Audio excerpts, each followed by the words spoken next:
Hi, my name's Rob. I'm a freelance textile designer, and just going to show you through some of my toolkit. So, for starters, I'm going to start making a engineered border print.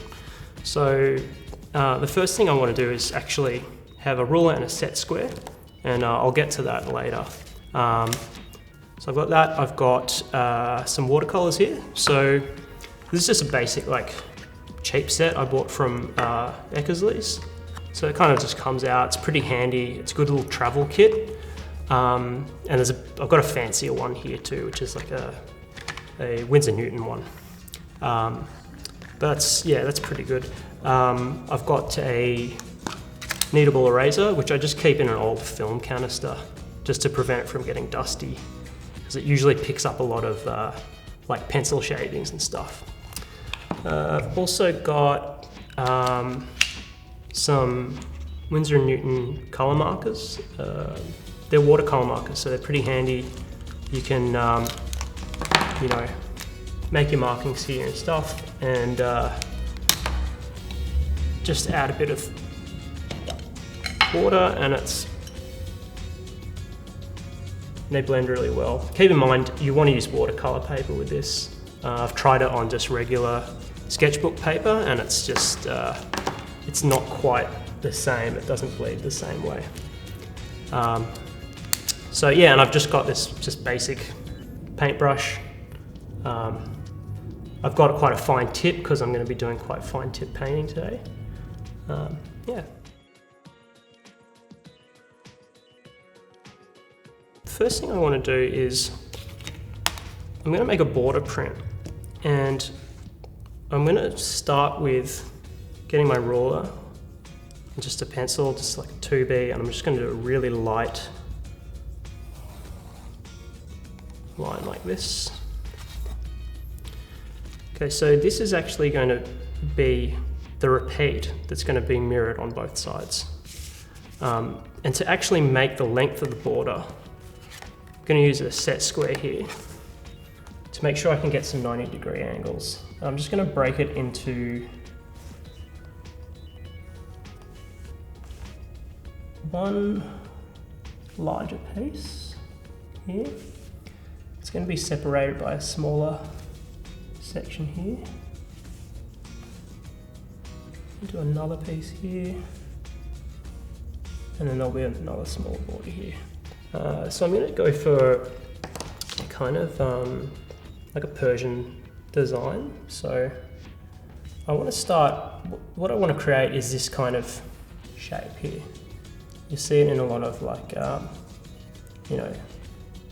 Islamic textiles, this kind of onion shaped print, and break it into some repeat florals here. But if I'm making this kind of as a border, I want to think about it in terms of the kind of efficiency of not having to draw the whole element when I'm thinking of it as a mirrored repeat. So the best way to think about it is to look at each element, and if we draw a vertical line through the center, your repeat tile for that first border stage is just going to be something like that. So you don't actually have to need to paint any detail in here or here, anything outside of that. And then you can conclude, additional information here if you want, and it'll all just make it a kind of more kind of complex, interesting print.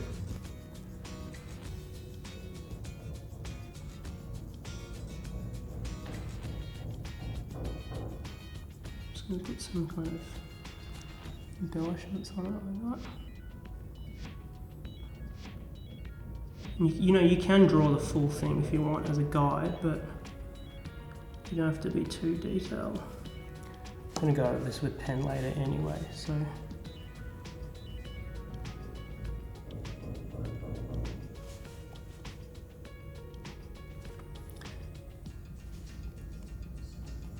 And keep in mind, it's something, if you're going to put it into Photoshop, there's a good chance you are going to scale it down eventually,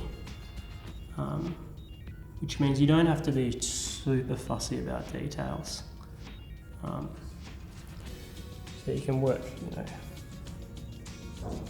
quite quick if you need to. Something like that. So for the second one, I'm going to do something similar, but just reversed. So it'll be like a two-directional print. So I might bring this one down like something like that. And I might do maybe curves, some curls coming up here. Something like this.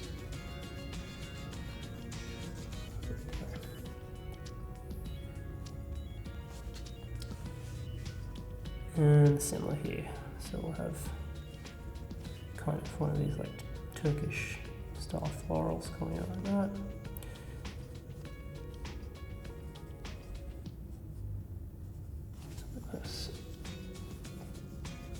For this border, I might actually put maybe a diamond shape here. So again, I'm just going to be measuring the halves here. So it's good to, anytime you're going along this repeat line, you want to draw your element that's been split in half. And again, you're not completing the whole thing, you're just doing what's relevant.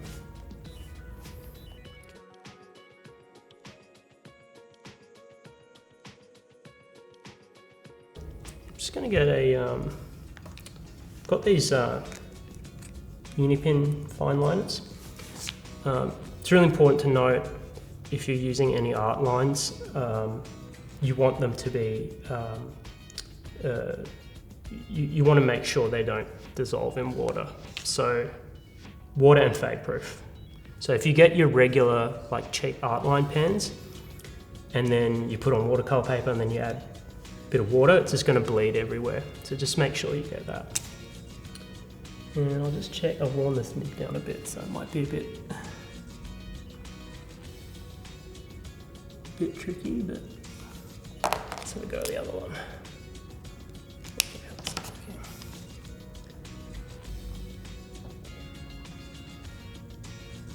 So I'm just doing it really fine. Keep in mind, when you are actually, these are going to digital printing, the fine line can have some trouble showing up depending on the print style. But here I'm just using it as just kind of blocking out the shapes that I'm going to use, which I'm going to fill with watercolor later. Okay, I'm just going to clean it up now. What I might do first, before I clean up my pencil, is I'm just going to make a little pen mark here and here. And that'll help me when I go into Photoshop. I can put my guides in here.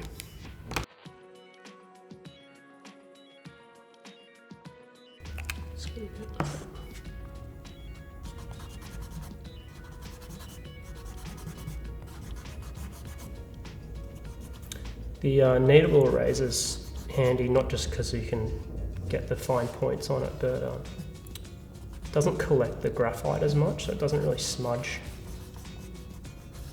your pencil as much as a regular eraser. Okay.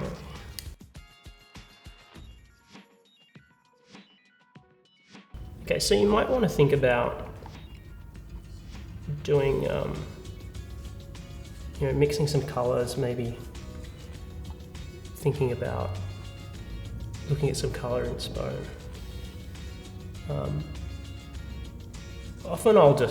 Sometimes I'll just wing it and I can edit the colors later in Photoshop. It's good if you've got strong colors. It's good to start with. If you've got bold colors, it's easier to go and desaturate them later in Photoshop. If you've got like strong blues and these like strong reds, if you think you're never necessarily locked into one color palette, because I can take those two colors, use a hue saturation filter, and then put them anywhere on the spectrum. And if I want to knock it back a bit, I can just use desaturation. Okay, so I'm actually going to use the blue to colour in the negative space here. And it's okay to go way outside the top line here because I'm actually going to crop it.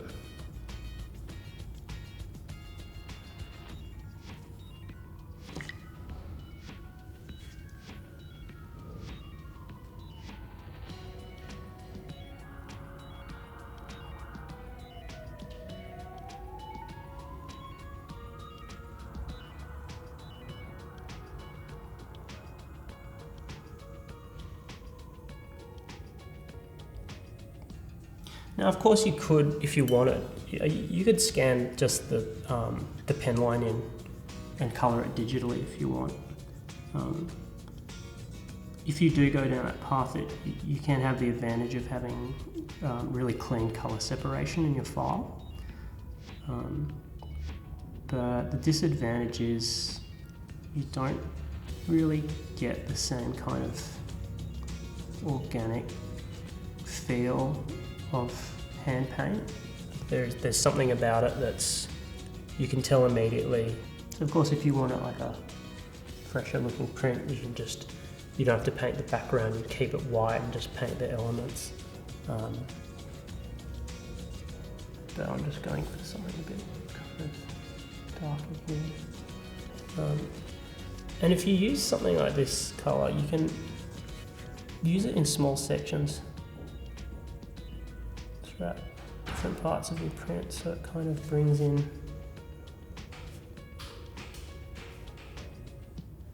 kind of a sense that it's like kind of continuing through. Maybe it just feels a bit more tonally balanced now.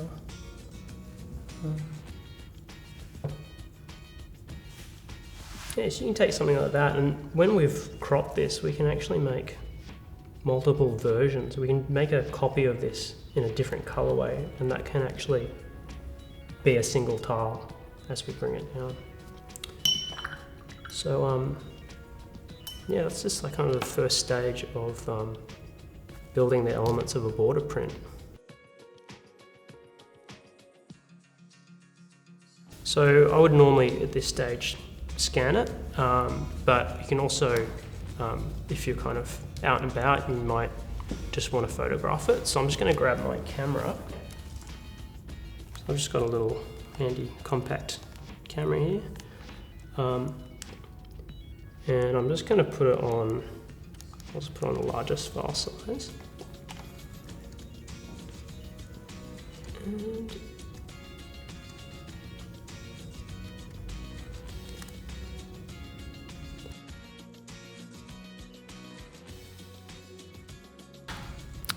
okay, so I've opened up my photograph into Photoshop, and it's looking a little bit dark, so I'm just going to brighten it a little bit.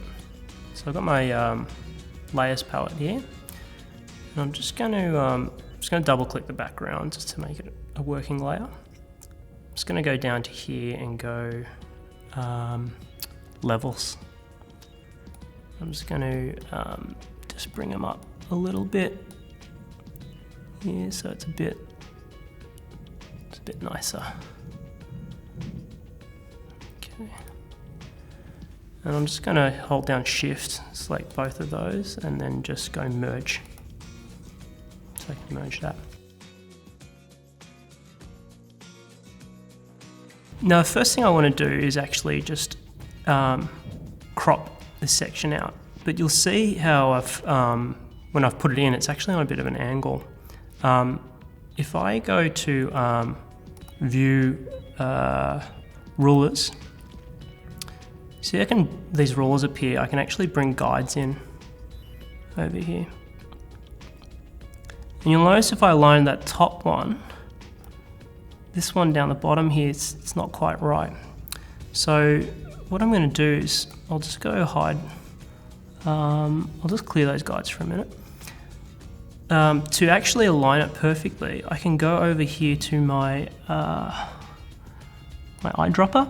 If I hold down the eyedropper tool, I get this ruler tool. I can select this point and go right back to this point. And if I go to up here, go image rotation, arbitrary, it puts in the angle here where I can actually just go okay, and it'll actually fix that. So when I bring the guide in again, you'll see it's now perfectly aligned. I can do the same over here. So whoop, I'll just go Command Z to bump that one a bit. I like to zoom in a bit actually to get in a bit closer. So I'm just using the scrubby zoom there. Okay, so here I'm just going to go to now my rectangular marquee, and I'm just going to pull out just maybe something like that. I'm just going to hit Command or Control J, and you'll see here that's just copied the selection onto a new layer. So if I turn that off, you get that. So I can hide those guides now, so I can go, I can just clear them actually, so I don't need them anymore.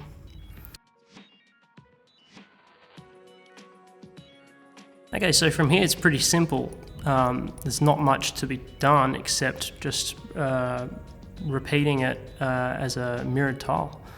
So if I hold down Alt and Shift, I can drag a copy across here like this. And if I Command or Control T, it brings up my transform controls, which means I can now right click and flip horizontal, enter to apply, holding down Shift again, bringing it in close. And once it's met like that, I can select both layers, Command E, and that will merge them. And what I'll do is I'll Command T again, I'll make it a bit smaller so we can see as we fill it across. I'm going to hit Command E each time. And then Alt, Shift, drag again. You'll see there might be a line that appears there, but if you zoom it disappears. Don't need to worry about that. It's just a screen thing. And you can kind of see from what was like a fairly simple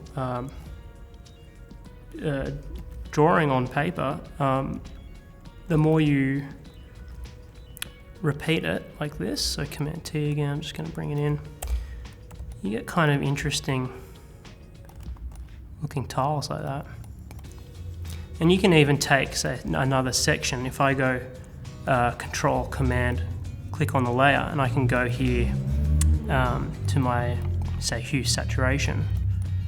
And I can do maybe a slightly different color version here. I can play with the saturation. I can merge this now to apply, so it's Command E.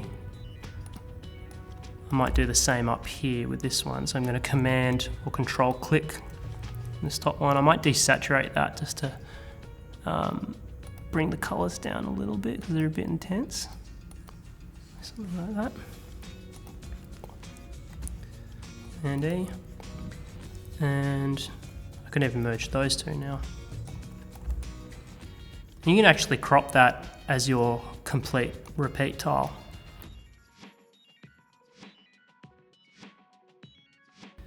You can also do some interesting things if you want to create some interesting patchwork prints. If you go Command T and holding down Shift, if you hold down Shift, you see you can rotate this block now at a 45-degree angle.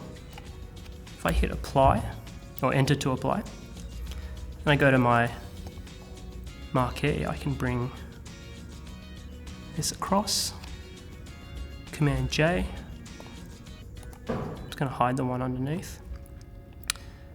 I'm going to go Command T again, Shift and rotate so it locks back.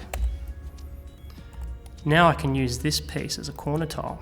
So I can go Alt, Shift, drag, Command Control T, right click, flip horizontal, enter to apply. bring it across again. I might just use my cursor keys to bring it in a bit neater. This looks like it's out by a tiny bit. You can always zoom in if you feel like you're a bit worried about where it's cropping. And hit Command or Control E again. I'll just bring this tile in. And repeat the process. So Alt, drag, Command T, bring it across. And I can actually start to piece together my tile like this. So you can see with something that's quite a small design originally, is now very easily transformed into some quite interesting tile. It's like quite a, whoops. I just hit escape. If you end up like doing something like that, you can just hit escape and you can get back. But yeah, you can create interesting tiles like this. And I can use that same technique as before if I want to now go across here, so I'm just using Alt. Whoops. And then if I say wanted to bring one in here, just bring that across. You know, I can click, Command click on that tile again, and then use my hue saturation again, and I can make this, you know, another kind of interesting colorway. And maybe bring the saturation down a bit. And then build my tile from there. Oh, I want to apply that first. Whoops. So, I need to merge. Yeah, so you can see that's just from a very simple illustration at the beginning that we've tiled as a border, and then I've now created a new kind of square, like a scarf tile from it. So yeah, and then to get the repeat there, you would just, all you'd need to do is crop from the center here and the center here again, and then flip it. But yeah, that's just some basics in putting together a repeat tile with using a border design with just a few simple elements. So yeah.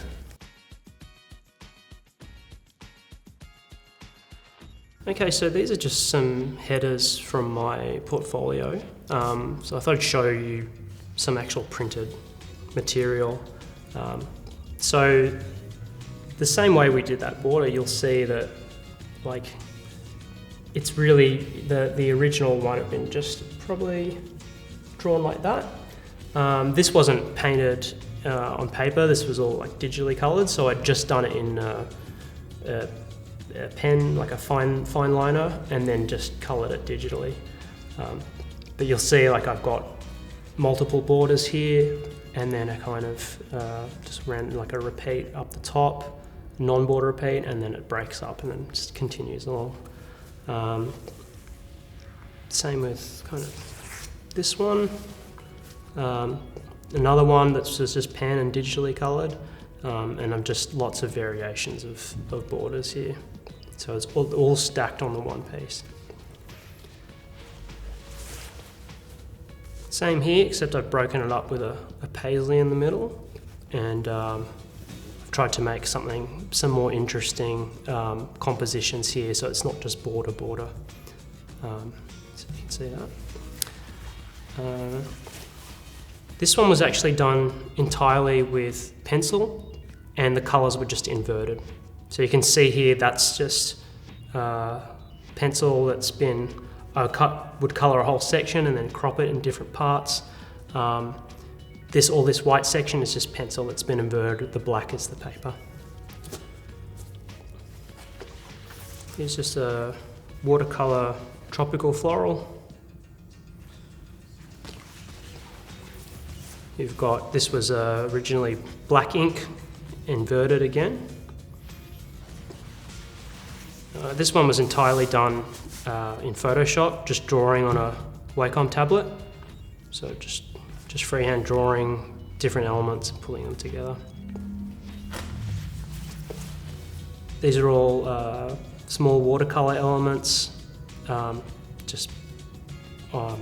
then deep etched and then rearranged with a little bit of color manipulation.